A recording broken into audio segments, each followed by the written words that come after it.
Lep pozdrav vsem skupaj. Torej, razmere v domovih za starejše se trenutno že močno zaostrujejo. Kadrovska stiska zapira vrata domov, s 1. julijem pa oskrbovancem v domovih grozi tudi podražitev oskrbnin, saj se s koncem tega meseca izteka veljavnost interventnega zakona, s katerim se novembra lani omejil dvig oskrbnin. Ker bi torej takšna podražitev oskrbnin pomenila veliko breme za uporabnike socialno-varstvenih storitev v domovih za starejše, njihove svojce in občine, ki krijejo stroške za oskrbovance brez potrebnih finančnih sredstev, smo v poslanski skupini Slovenske demokratske stranke pripravili in v obravnavo vložili predlog sprememb zakona o nujnih ukrepih za povečanje prihodkov upokojencev in omejitev dviga oskrbnin na področju socialnega varstva, in sicer z namenom, da se višji stroški oskrbnin, ki so nastali zaradi vsesplošne draginje in zvišanja stroškov dela, krijejo iz državnega proračuna vse do konca tega leta. S tem bi preprečili občuten dvig oskrbnin v breme oskrbovancev. Dejstvo namreč je, da ta vlada ni odreagirala na pozive Skupnosti socialnih zavodov Slovenije, niti direktorjev domov za starejše o neizogibnem dvigu oskrbnin, ki bo finančno obremenil njihove oskrbovance, ker vlada do vložitve našega predloga ni pripravila in predlagala podaljšanje ukrepa subvencioniranja oskrbnin, pa čeprav se v Sloveniji še vedno soočamo s posledicami draginje. Konkretnih odzivov ali kakršnihkoli predlogov tudi ni bilo podanih strani ministra za solidarno prihodnost Simona Maljevca, ki je pristojen za ureditev tega področja. Po navedbah Skupnosti socialnih zavodov je trenutno v domovih manj kot polovica oskrbovancev takšnih, ki so zmožni sami pokriti ceno svojega bivanja. Med tistimi, ki oskrbnin ne morejo pokriti, pa je kar 20% takšnih, ki je ne zmorejo plačati niti s pomočjo svojcev.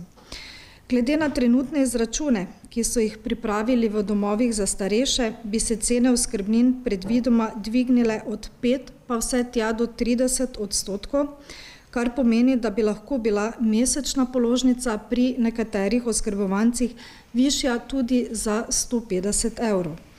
Vkolikor do nadaljnjega subvencioniranja oskrbnin strani državnega proračuna torej ne bo prišlo, bo večjo finančno stisko krepko občutilo več kot 22.000 oskrbovancev, ki danes bivajo v domovih za starejše.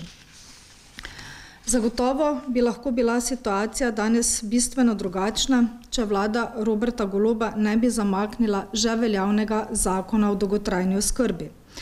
Namreč po zakonu o dolgotrajni oskrbi, ki smo ga sprejeli pod prejšnjo vlado, ki je vodila Slovenska demokratska stranka, bi že z letošnjim letom oskrbovanci v domovih plačevali zgolj tako imenovani hotelski del storitev, kar pomeni, da bi bile te storitve tudi do 30% cenejše, oziroma vkolikor sedaj do subvencioniranja oskrbnin strani državnega proračuna ne bo prišlo, bodo te oskrbnine tudi do 50% dražje, kot bi bile v primeru, če bi zakon o dolgotrajni oskrbi ostal v veljavi.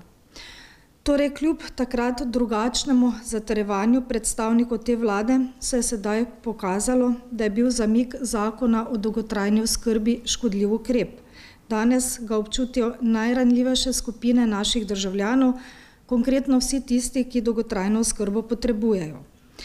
Trenutna vlada se kljub rekordnemu številu ministrstev, ki jih ima, in celo posebej za to področje ustanovljenemu Ministrstvu za solidarno prihodnost, na izzive na področju dolgotrajne oskrbe, kadrovskih stisk v domovih za starejše in oskrbnin odziva precej medlo ali pa sploh ne. Predvsem pa ni podala nobenih konkretnih rešitev glede na nastalo situacijo. Minister za solidarno prihodnost Simon Maljevec, ki je bil pred nastopom ministrske funkcije že državni sekretar te vlade, in sicer na Ministrstvu za delo, družino, socialne zadeve in enake možnosti, je januarja letos na svojem zaslišanju pred pristojnim odborom poslancem zagotovil, da so vprašanja pomanjkanja kadrov v dolgotrajni oskrbi že pričeli reševati. V ta namen so še v okviru takrat Ministrstva za delo ustanovili tudi posebno delovno skupino in po takratnih zagotovilih ministrstva bi morala biti podrobna analiza stanja kot tudi predloge ukrepov za ureditev kadrovske problematike na področju dolgotrajne oskrbe predstavljeni že februarja letos. Mesec junij se počasi izteka, minister pa konkretnih ukrepov za rešitev tega področja kljub obljubam vse do danes ni predstavil. So pa v tem času številni domovi za starejše zaradi pomanjkanja kadrov bili primorani zmanjšati svoje namestitvene zmogljivosti, ponekod pa so celo povsem zaustavili sprejem novih stanovalcev. Po besedah sekretarja Skupnosti socialnih zavodov je tako na račun pomanjkanja kadra trenutno praznih v Sloveniji dobrih 700 postelj, kar je seveda povsem nesprejemljivo ob dejstvu, da trenutno na sprejem v dom čaka več kot 16.000 ljudi. Ljudje, ki potrebujejo dolgotrajno oskrbo, torej danes čakajo v dolgih čakalnih vrstah na sprejem v dom, kjer pa postelje ostajajo prazne, saj ni ustreznega kadra. Obljube ministra pa ostajajo neizpolnjene. V poslanski skupini Slovenske demokratske stranke smo zato zahtevali tudi nujni sklic seje pristojnega odbora. Sklic vključuje konkretne pozive vladi in pristojnim ministrstvom za izboljšanje situacije v korist tako uporabnikom oziroma oskrbovancem, kakor tudi zaposlenim v domovih. V naših predlogih sklepov predlagamo, da odbor pozove vlado naj v najkrajšem možnem času, najkasneje pa do 1. septembra, sprejme ukrepe za izboljšanje kadrovske problematike v domovih ter spremeni oziroma dopolni kadrovske normative tako, da bodo omogočili zaposlovanje nujno potrebnih dodatnih kadrov. Prav tako s predlaganimi sklepi vlado pozivamo k izboljšanju delovnih pogojev v domovih ter zato se naj zagotovijo dodatna finančna sredstva, izbere naj se izvajalce programa za pridobitev nacionalne poklicne kvalifikacije bolničar v dolgotrajni oskrbi in se jim omogoči takojšen začetek izvajanja programa, ter naj se iz državnega proračuna zagotovijo dodatna finančna sredstva z namenom preprečitve dviga oskrbnin v domovih v breme uporabnikov oziroma oskrbovancev. Upamo, da bo tokrat vlada in njena koalicija znala prisluhniti vsebini sklica in sklepe tudi potrdila.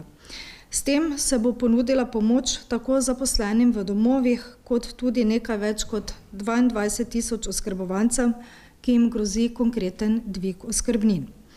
Želimo si namreč, da besede ministra Maljevca, ki je dejal, prihodnost bo solidarna ali pa je ne bo, ne ostanejo zgolj besede. Naj se ta solidarnost ministra in koalicije pokaže tudi v dejanjih do vseh državljanov, še posebej pa do tistih najranljivejših skupin naše družbe. Hvala lepa, toliko z moje strani, sedaj pa, če ima še kdo kakšno vprašanje. Vkolikor ne, hvala za vašo udeležbo in lep dan. Nasvidenje.